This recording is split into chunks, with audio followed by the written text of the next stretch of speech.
couldn't keep that Ashe alive. This is 2 fights in a row now where it's been broken up by a really nice package and kind of broken team fighting from KT. They can't really seem to force a front-to-back team fight in this one. So for this video, I want to talk about front-to-back team fighting and why I think it's not a good way to look at team fights, it's not a good way to think about team fights, and it's not an accurate way to describe how most team fights play out in League of Legends. Now, I don't think I'll be able to make the full case against front-to-back team fighting in this video. There's obviously a lot of scenarios, there's a lot of variability. Basically, every team fight is different. So there is situations, and I mean, technically, if you can get an actual front-to-back team fight and you do have the better composition for it, obviously it's a good thing. But my kind of point here is that I'm going to try and make is that front-to-back is just not as easy to get, and it's almost impossible to get if your opponent knows what they're doing, and it's not a good way to look at the team fight as a frontline and a backline type of structure. So we are going to look at an actual example from a game, but before we do that, I want to make sure that we are all on the same page about what front-to-back actually means.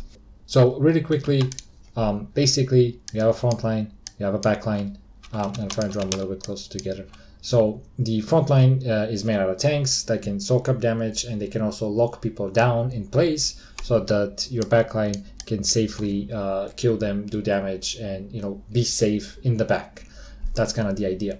And it's kind of dependent on your team composition, meaning you need certain types of champions in order to be effective in this type of fight. So you need high DPS damage dealers so that you can actually kill whatever is in front of you. So you need to be able to kill the opponent's frontline as well in order to be effective with this. With that said, hopefully we can all agree that's kind of the very basic idea of front to back. There's not much to it. So if you disagree, I would like to hear why and what your definition is. But we're gonna go with this for now. So immediately, my first issue with this is it's a very one-dimensional. The whole idea of this structure when it comes to team fighting is you have basically you either move forward or you move backwards because you have a front line and your back line. So the direction of the fight has to be either forward or backwards in order to keep your back line safe, from damage or from threats, etc. This has to be the front of your fight, and the front of the fight is kind of relative to your opponent, so you need to make sure that your opponent is in front of you. So that means that your opponent has to agree to fight you front to back as well, and they don't have to, and they shouldn't if obviously you have the better team composition. So that's kind of one issue, and this would have been really good way to fight if all team fights were fought in corridors and there was no threat on your flanks. There was no way for your opponent to get around your front line and directly threaten your back line. So obviously that's not the case, and there's a few other issues that we're going to look at once we look at examples, but this is kind of my main gripe with just the general idea of front to back. It's really one-dimensional, and it's just pretty much a stats battle. So whoever has the better front line, the better back line, wins the fight, and no team should agree to that if they know that they can't beat the enemy frontline. And again, it's not how most team fights play out anyway. So that's kind of the point, and that's what I have against front to back team fighting. Another issue, when you have a front to back, it's hard to engage. It's hard to commit to engage because you leave your back line, even for a split second, you leave them open, and if your opponent is ready for that engage, it can be an issue for you. This is a video I have on my channel about the problem with engaging. When you commit to an engage as a front-to-back team, you actually leave space open, even more space open, for your opponent to actually go around that engage that you're committing to and threaten your backline. So that's kind of the main gripes I have with front-to-back. Let's look at actual examples, so I think it will be obviously a little bit easier to understand. So this is a game between KT and Team Dynamics from DRCK. This is the first game in their series, and this is going to be a dragon fight. You can see both teams have 2 dragons each, so whoever gets this dragon gets to soul point for the next dragon. The next dragon they get after this one will be the soul for them, so pretty impactful dragon. Both teams want to contest it. KT is the blue team here, and they have this kind of high DPS backline. They have a decent front line, and they have some survivability as well with the Karma in the backline or in the front line if she wants to. On the other hand, Team Dynamics have a very different composition. They have the Jace, they have the Corki, and they also have the Trundle, the Yasuo, and the Senna bot lane. So a very different idea and approach to team fighting from their composition. You can even hear, if you watch the game, you can hear the cast. They were mentioning how KT is the team that needs to protect their carries, needs to provide them that time and safety so that they can do damage and kill whatever's in front of them. So I'm going to play this fight for you. I'm not going to talk, I'm not going to pause it so you can actually see what happens. I do want you to try and look at where the front of this fight is and what that means for KT, what that means for Team Dynamic, and kind of how this fight ends up playing out in terms of front and back of the fight. So I'm going to play it through, I'm going to let you listen, and then we're going to kind of go over it very quickly. As I love these new damage meters that Riot has brought in. Let's see if they can manage to do this fight right. Oh! So on. They don't know. They don't know he's here. They're going to find him in the backline. 3 members slowed up, but the package is in a great spot. Kuzan, though, is going to be able to dodge the Emperor's Divide. As where the damage dealers, Duckdom still alive with the healing from the Senna, and even the Jace is getting so much work done. As everybody has just been burst down. Look at that Jace damage by the end of that. So to quickly recap what happened here, I'm not going to try and go in depth into this fight at all. We're going to be looking at the big picture, so the structure of the fight, where the front is, where the back is, and kind of the movement that happens. So we're not going to look at, every ability, every type of, summon spell used or anything like that. We're just going to look at the big picture. So to kind of recap it, you saw there the Corki from this position was able to kind of split the fight, collapse onto the Ashe. The Jace was able to follow him up, and they end up splitting that backline from KT. The Azir tries to kind of collapse here and help the Ashe. He ends up dying first, I think, and then the Jace is able to finish off the Ashe.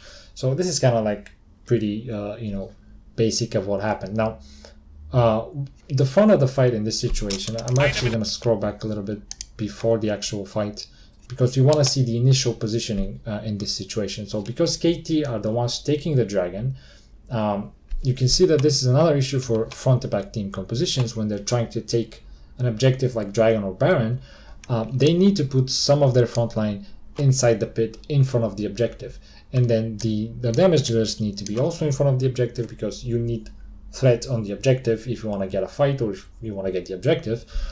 So you end up actually orientating yourself towards the objective, while most of the time, if not all the time, your opponent is going to be coming from a different direction than that. So the front of the fight now is going to be the objective, but your opponent is going to be coming almost always from the side or the back. So they're going to be directly threatening your backline.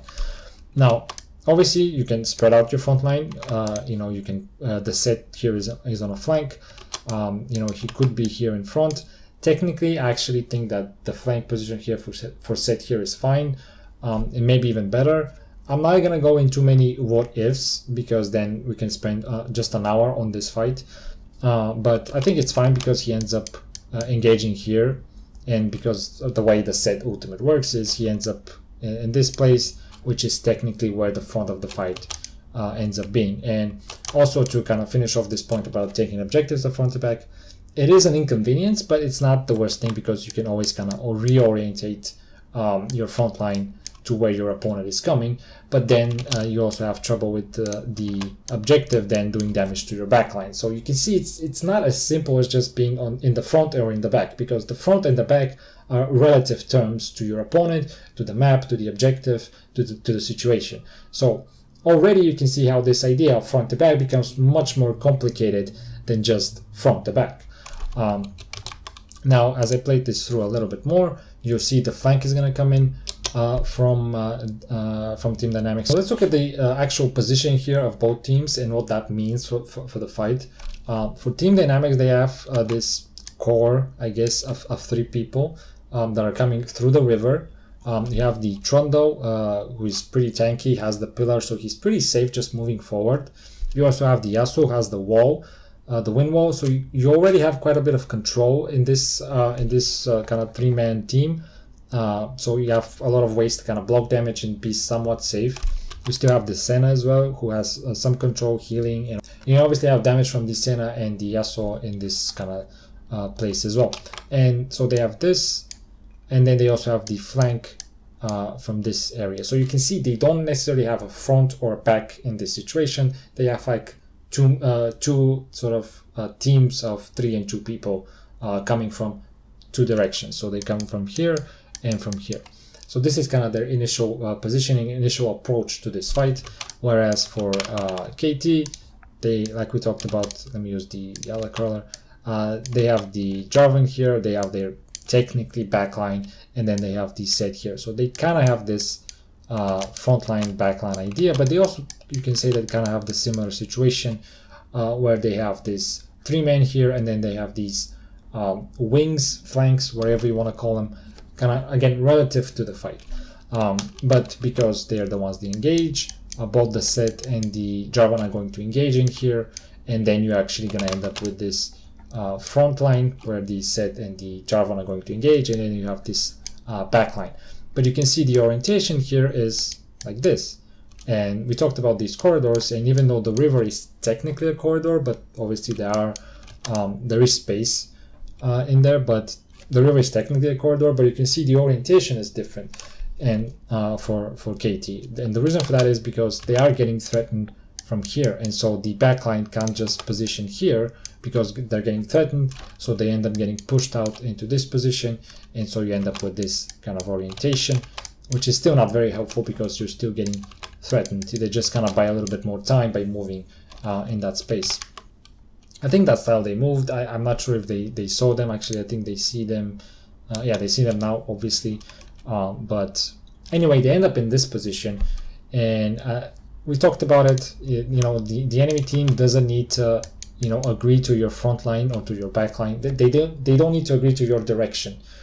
So Dynamics end up with the flank. They have direct threat on the back line, and you can see here the Jace lands a good shock blast, gets quite a bit of damage. They have threat on the back line, and at this point KT are in a pretty bad spot. The Ashe, the Azir, they're not safe at all.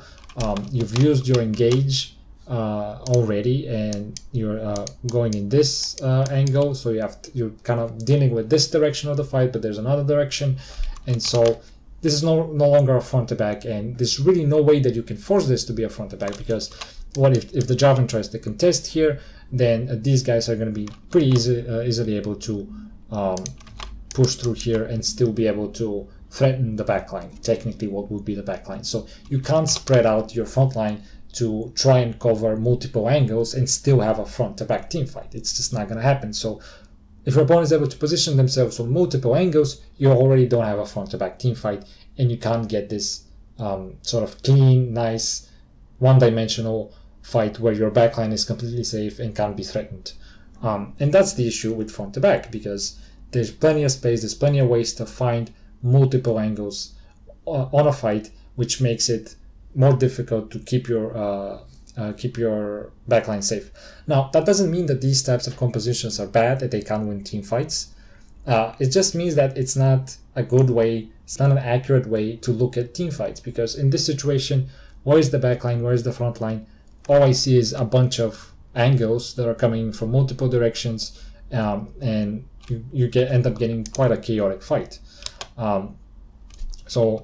We mentioned, I think I forgot already, but I think we mentioned that the Corki is able to just kind of split this fight through here, and you can say, well, in this situation, Team Dynamics just had all the tools. They played really well. They have the Corki package.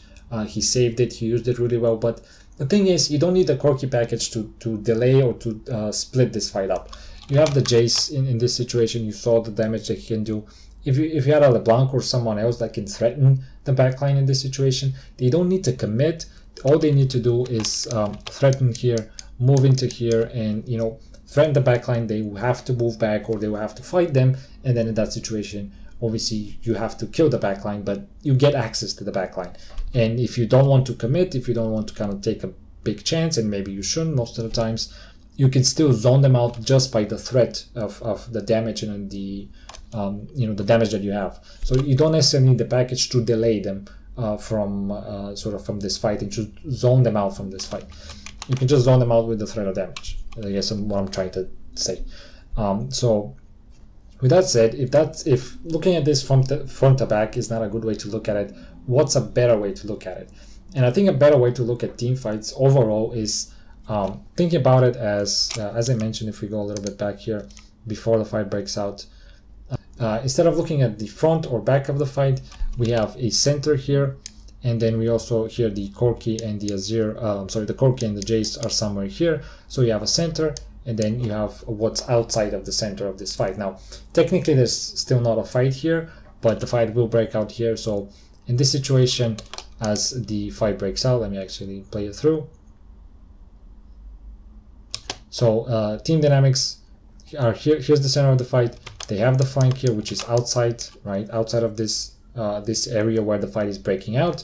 And what Ashe is able to do, and why I think that this fight was actually pretty close, is what Ashe does is he rotates around the center of the fight, and he rotates also away from this threat here. So he's getting threatened here, even though the orientation technically is this, right? So this is the front of the fight, this is the back of the fight.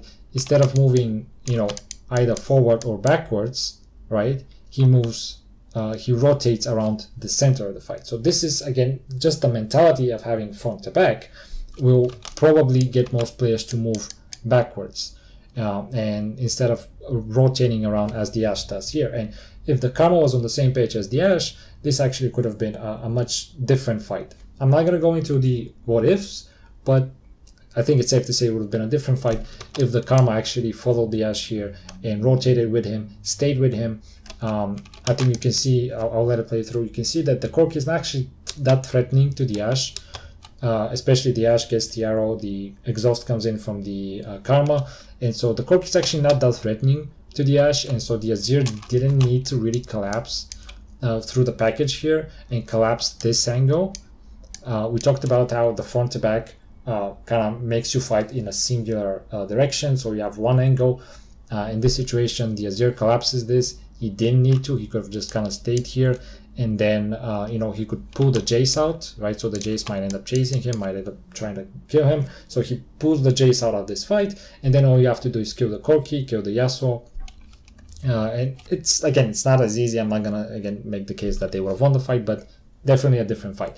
Or if the Jace continues to collapse into here, then obviously the Azir has a different angle and is actually quite a bit safe from this position to do some damage and still support the Ashe from a different angle.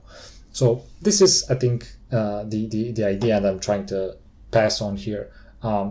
Team fights are not as simple. They're not as kind of one-dimensional as having a front and a back. And if you have a front and a back, that's constantly going to be changing, constantly going to have some movement, and your opponent is not always going to agree to a front to back. There are situations where you can force your opponent, but that's usually if they don't have enough time to actually wrap around or find a different angle. But if your opponent expects you to do what you're doing, whether it's an objective, whether it's you're trying to trap them or whatever, they can always find some sort of angle. And it's true that teams don't do that often enough. That's probably because it's a little bit risky. If you get caught, you look like it's your fault. But if you funnel into a front to back team composition, I think that's just as bad as trying to find the flank and being caught out. So I guess that's just me, but I think I've made my point here. Obviously, if you disagree, I would love to hear. If you agree, I would even more so love to hear. But again, to summarize, it's not that these compositions can't fight. It's not that necessarily there's never going to be a front or a back, but it's just not as simple as that. And when you simplify it like that, you end up with very basic movements from players that are not efficient and are just kind of holding team fighting back, I think, from evolving and actually being a much more complicated and much more interesting kind of situation in the game. So I'm going to leave it at that. It's already kind of long, as always. And so if you liked it, like I said, I would love to hear whether you like it or didn't like it, why, etc. So maybe I have a follow-up on this video, maybe not. Kind of depends. I'm going to leave it at that. I'm going to stop rambling. Thanks for watching, and Have a nice day.